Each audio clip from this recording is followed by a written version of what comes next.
Hi guys, welcome back to the channel. Today I'm going to be covering the importance of strength training for HYROX. I'm going to be talking about why we need it, how to do it effectively, and common mistakes to avoid. Whether you're prepping for your first race or looking to PB in your next, this is one for you.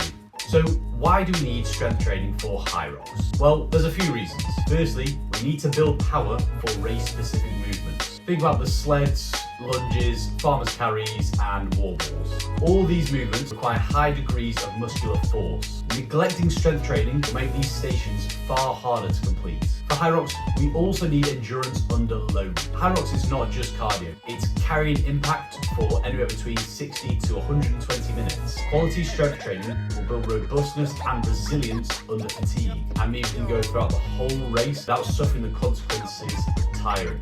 It's also crucial for injury prevention. Stronger muscles and connective tissue carry a much lower risk of injury when trying to push through that fatigue. Lastly, it's crucial for efficiency gains. As I've said before, the stronger we are, the lower percentage of our 1 rep max will be working on race day. This means we'll be able to move heavier weights with less effort, ultimately saving us energy on all 8 stations. So how should we be doing strength training specifically for HYROX? Firstly, we should be aiming to complete at least 2 strength training sessions per week.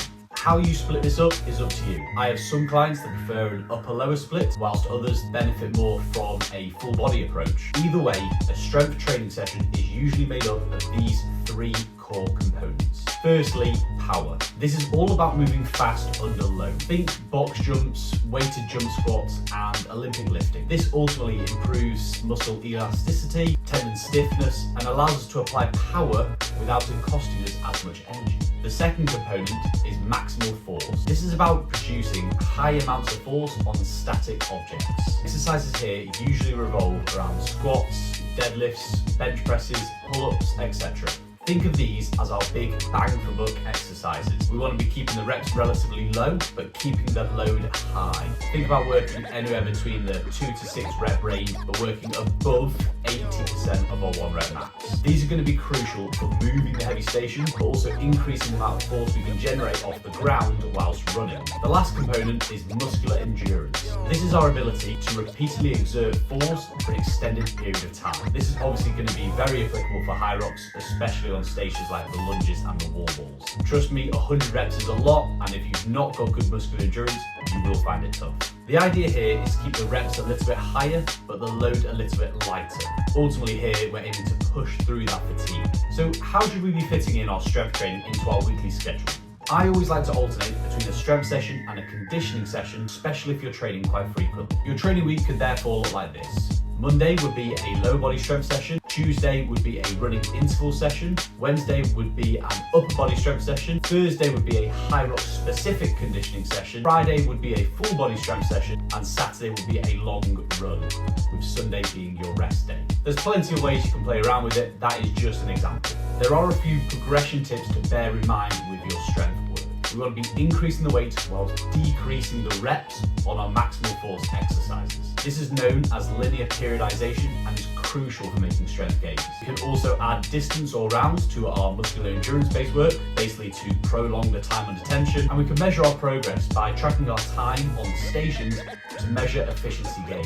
So what are the common mistakes to avoid with your strength training? Firstly, don't neglect form under fatigue. As you tire, form can collapse, especially on deadlifts, lunges, and carries. We need to keep a neutral spine, a strong core, and don't shortchange our form. Secondly, don't skip dynamic strength work. The stations of HYROX require a high degree of dynamism. Simply pushing and pulling on resistance machines won't cut it. We should be including exercises that work across a full range of movement patterns and move through multiple planes of motion. These exercises will translate over to race day much better.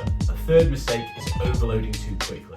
Jumping up in weight too soon can lead to injury. We should be building our reps of weight gradually, and if form starts to break, drop the load. And a final mistake is ignoring recovery and rest. Tight hips, shoulders, and ankles will limit movement mechanics. Make sure we're getting enough recovery in between each strength session, and ensure you're properly warming up before a session and mobilizing each week. Strength training is the backbone of a strong HYROX performance, building power, endurance under load, and overall resilience. Thanks again for watching, guys. If you want to see more videos like this, then please subscribe. And if there's any topics in particular you'd like me to cover, drop them in the comments and I'll see you in the next one.